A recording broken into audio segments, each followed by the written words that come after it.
Now is David Smith, the economics editor of the Sunday Times. David, obviously terribly sad news. Sum up for people who may not be familiar with the details, just what he did during the global financial crisis. Yes, Ian, Alistair, this was a real shock. I mean, I don't think I don't suppose you knew that he was that this was going to happen and that he was ill. But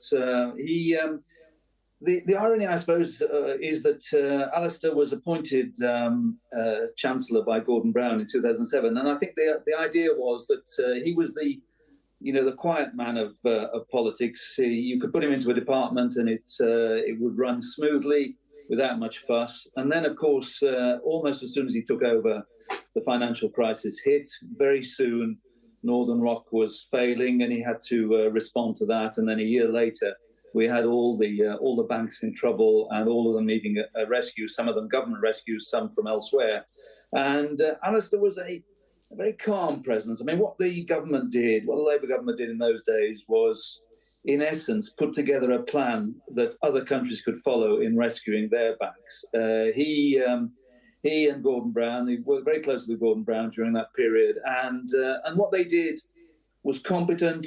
It was, they knew that we had, we're at the heart of the storm with our big financial services sector in the City of London, and he just did it well. And throughout this period, and you will remember this as well, Ian, he was always calm, courteous, helpful, and just a great chancellor to deal with during a very difficult time for the country. I had great respect for him, and I shall miss him very much. I saw him quite a lot after he stepped down as chancellor when the coalition government took over, and I had an enormous amount of time for him. He's one of my favourite chancellors that I've dealt with over many years.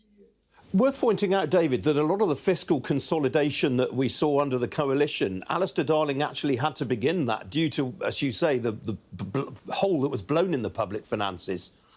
Yes, yeah. I mean, the 50% additional tax rate or top tax rate was one of his things.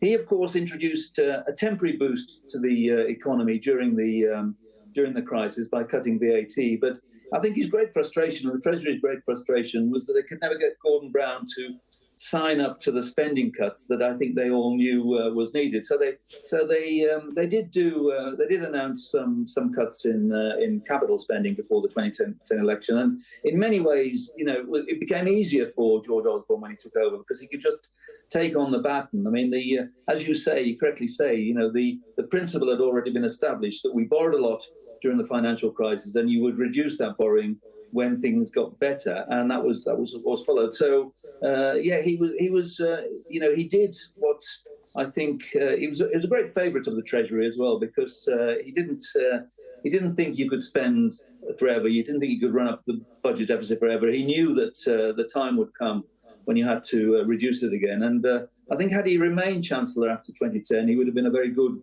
long-term Chancellor, because there were a lot of things he was also trying to do to boost the economy's performance and so on. So yes, very much so. But that period, it's 15 years ago now, but just the sheer excitement and nervous excitement of that time. We didn't know whether the banks were going to survive. I remember him saying telling the story in his memoirs that he knew something was up when Christmas 2007. Fred Goodwin, who was the former head of Royal Bank of Scotland, turned up on his doorstep in Edinburgh with a large panettone, and he thought, well, if I get a gift like that from a banker, I know that something is up. And of course, a few months later, he was rescuing RBS along with other banks. David, I'm so sorry. That's a lovely story. We're right out of time, though. I do apologise. It's great to see you anyway. Thank you. Cheers, David. Take care. Now, Robinhood, the trading app that took the US by storm during the lockdowns to become a $11 billion business, said today it's to launch in the UK. The firm, which has made 2 previous attempts here, will go live early next year, promising commission-free trading and 24-hour trading 5 days a week in more than 6,000 US stocks, with UK and European stocks to follow. I've been speaking with the co-founder and chief executive, Vlad Tenev. We think that we intend to do very well here. What we can offer better than anyone else is access to U.S. equities and the U.S. dollar at a 5% AER interest rate, which is incredibly competitive relative to what customers can find here. So bringing in the UI, the user interface, and the experience that we're known for in the US, coupled with the best economics, I believe gives UK customers an excellent ability to diversify and take advantage of everything that the US has to offer with just a smartphone.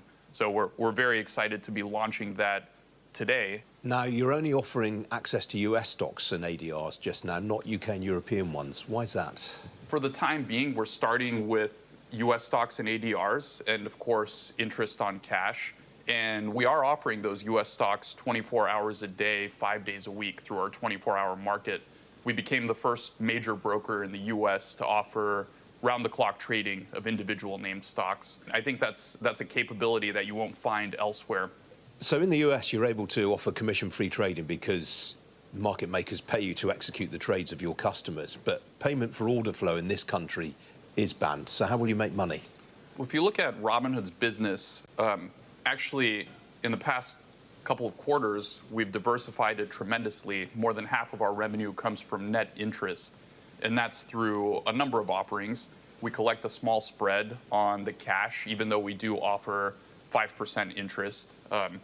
We offer stock lending, which shares interest generated by stocks customers are holding in their account with customers, but also generates revenue for the firm. So we've continued to diversify, and equities payment for order flow, which you mentioned, is right around 5% of our revenue. And we've been growing our revenues. So what we aim to do is, again, offer the best economics to our customers and make it clear to customers that they're getting an unbelievable value proposition and experience with Robinhood. But of course, the business is sustainable, and we might operate at thinner margins than the incumbents, but the business still makes money. We've demonstrated that, and we're continuing to diversify it over time. It's quite a crowded market, commission-free trading in this country now. You've got the likes of Free Trade, eToro Trading, 212. What would be your edge, do you think? Is it this 24-hour capability? Well, I think that's a huge differentiator. I mean, one example where we see the power of that is when events happen off hours. So if you remember a couple of weeks ago, the OpenAI boardroom coup, a lot of those events were happening in real time. They were being reported on social media, and people were sharing screenshots of the Microsoft stock price in the overnight session on Robinhood and tracking, with the developments, it was moving up and down. And so I think you'll continue to see customers viewing access to overnight trading as a risk mitigator. You want to be able to get out of your positions, manage your risk effectively when these things happen. I think we're focused on one thing and doing that exceptionally well to start with, and that's access to the U.S. markets, access to the U.S. dollar with the best economics. And over time, we intend to expand, and we can't wait to get the feedback from the early customers to see what else they'd like us to do. We've been very successful in offering retirement products with a built-in 1% match, even higher 3% for Robinhood Gold customers in the U.S. Now, obviously, it's been... You can read more on my thoughts on that story on the Sky News website right now. Now on to the markets. The oil prices today hit its highest level since the 7th of November, amid reports that the OPEC Plus cartel of producers has agreed another round of production cuts totalling 1.5 million barrels a day. Barrel of Brent crude currently changing hands at $82.75 a barrel. That's down 0.2%. On the FX markets, the US dollar has continued to rally despite news of a rise in US jobless claims last week. Sterling currently off 0.2% against the dollar, up by 0.1% against the euro. On the equity market, stocks in Europe have capped a great month. More gains right across continental Europe this afternoon. Here in London, the FTSE 100 also finished higher, currently up 0.2% in a broad-based rally led by the oil majors and the big dollar earners. The top percentage gainers were the packaging groups Smurfit Kappa and DS Smith. Meanwhile, Rolls-Royce remains wanted after its trading update yesterday. To the downside, the only major faller of note is Severn Trent. That's gone ex-dividend today. In other words, it's trading for the first time without the rights to the latest payout. Outside the auction, the FTSE Auction Technology Group down by 23% after its full-year results. Disappointed, while Dr. Martens has fallen by 21% after its fourth profits warning inside here. Meanwhile, the publisher Future has fallen 11% following adverse broker comment. In the studio with me now, Scott Douglas, Director of the Corporate Finance Advisors Centre. Scott, welcome to you. Your reaction, please, first of all, to that news out of OPEC+. Well, I think we need to contextualise what the production cuts mean in terms of OPEC Plus's total capacity in the oil market. They produce about $43 million of oil a day. They represent about 40% of the market. What we do know is that the US, for example, is now a much larger producer of oil than it used to be.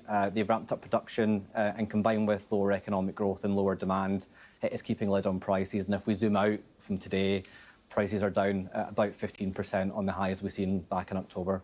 That's been a terrific month for record, is November. I mean, the third best in the last 3 years, apparently. And I think, by some measures, the fourth best since 1994.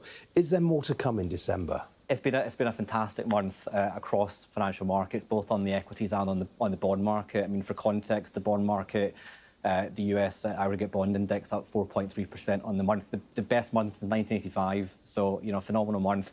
Any better than inflected inflation data, for example, we've seen the euro area inflation data come out lower than expectations. Any positive momentum on inflation and also any sense that central banks will be cutting back on interest rates. It's like catnip for financial markets, and investors are lapping it up, and it's very much risk on assets around the globe. Absolutely. But is there more to come next month?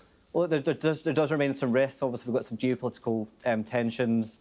That could put some pressure on energy prices, a key component of inflation. So, you know, we need to see how things pan out. I think there are some risks on the upside. All right, Scott, got to leave it there. Appreciate you joining me today. Thank you. That's it from me. I'm sorry we lost the first half of the programme to the COVID inquiry. We had a fantastic interview with Castor's co-founder. They've announced a big funding round today that valued them at £950 million. We'll try and get that interview to you tomorrow. In the meantime, do stay tuned. Up next, it's Mark Austin with the News Hour. There's no morning programme tomorrow, I'm afraid, because of the COVID inquiry, but we're back this time tomorrow. Hope very much to see you then. Thanks very much for joining me today. Cheerio.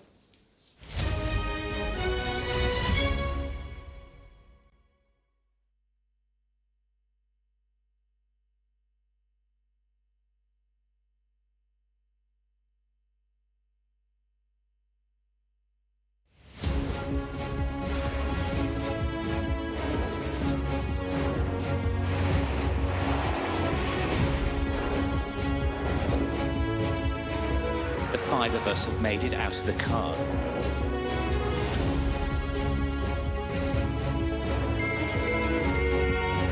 Welcome to Backstage, the film and TV podcast.